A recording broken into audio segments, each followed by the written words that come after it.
Hello, great minds. Hope you're doing great today. Thanks for watching this once again. Today, we are talking about how you can organize your income to live a better life. Organizing your income is very important. It is not about how much you're earning, whether it's little or huge. It is about how well you're able to utilize what you're earning. Is very key. Before we continue, I would like to encourage you, in case you're not subscribed to our YouTube channel, to click on the subscribe button, turn on your notification so you get to receive a notification when we post videos. You cannot afford to miss out on any of our videos. Yes. So we're talking about how you can organize your income. Now, I want you to take note of something, and I want you to know something, and I want this to be registered in your mind somewhere.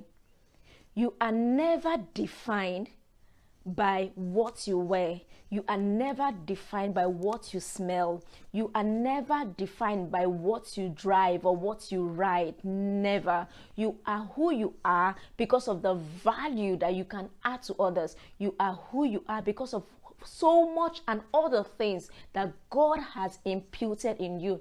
And let me remind you, in case you have forgotten, that you are a trailblazer. Yes. So you don't need to live your life impressing others. You are a pace setter. You are a trend maker. That is who God has created you to be. And so you don't need to live your life trying to follow the trend, trying to follow after other people, and reminding you so that you don't get carried away thinking that, oh, I have to do what every other person is doing so that I can be recognized, so that I can fit in.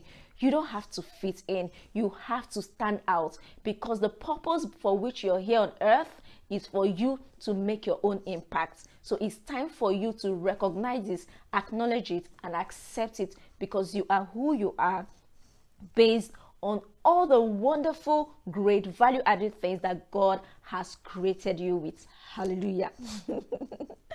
Yes, now to the next thing. Please, never you engage in social financial competition. That is one word I have coined, SFC, social financial competition. It is not necessary. And so do not buy things because every other person have it, or wear things because that is what is trending, or you want to change your car because other people are changing their cars. Know what works for you. Know what you need at this particular time in your life. Know what you should be doing and do it rightly. Yes. Now, that being said, I would like you to ensure that you look good, not expensive. Don't target looking expensive. Yes, a time will come, you can decide to look expensive because you want to look expensive, not because you want to impress or make people think you're expensive. Yes, smell nice, look good, look presentable, and, get your life going on. Very key. The second thing I would like to bring to your attention is that you should learn to save. Not every money that comes into your hands that should go out of your hands immediately. Seal down and take calculated expenses down. Yes, in our last video titled "It's Not Enough to Cry," I shared with you something a very wealthy individual shared with me, because I love to ask people for their backstories, for their journey, how they have gotten to where they are. And he said that he started building his first house at the age of 23.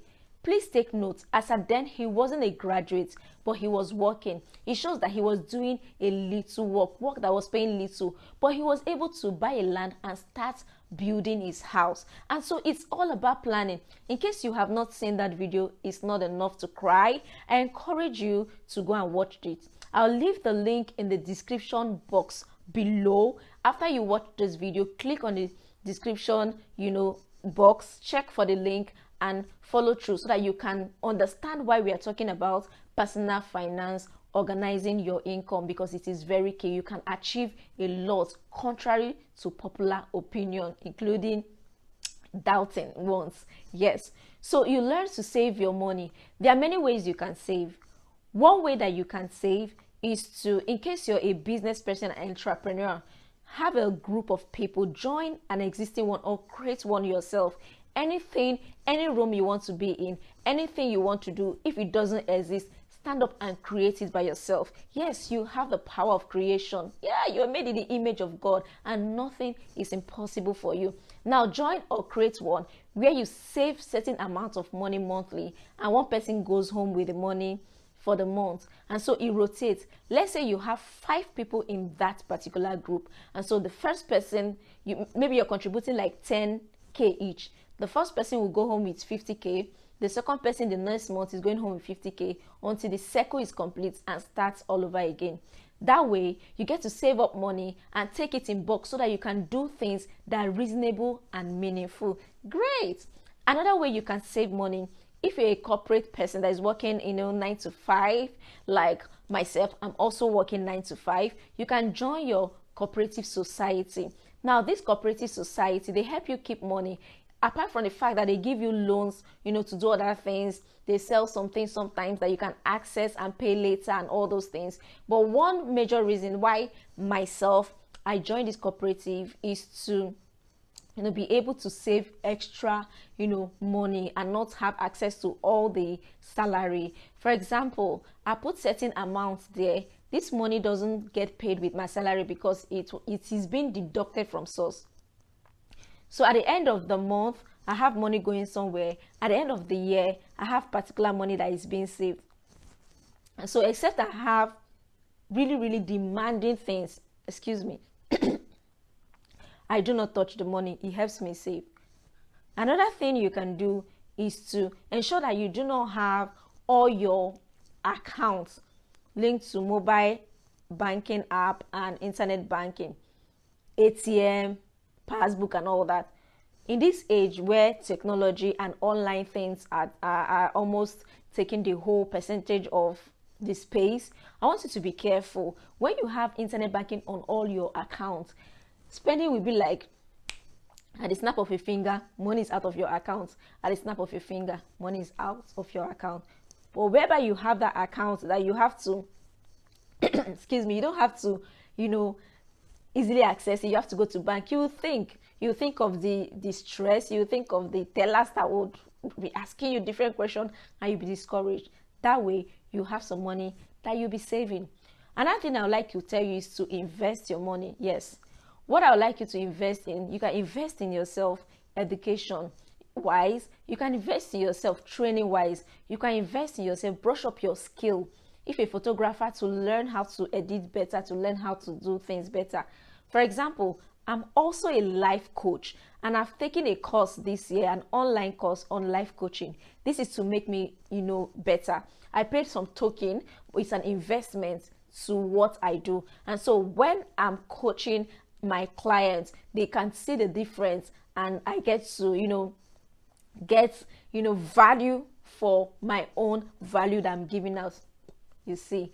Then another thing you can do, you can invest in equipment. If you're a fashion designer, you want to invest in good fabrics so that your clients can, price you better and you'll be valued more. Or if you're a photographer, invest in your camera, your lights and all that as well. Another thing I was able to do personally is to invest in my lighting, in my mini studio and all that. This is something that at the end of the day, it will pay off. Yes, there's nothing bad in improving on what you're doing. It's very key. But I would like you to take notes and be cautious that you don't invest in one-man business. It is very risky.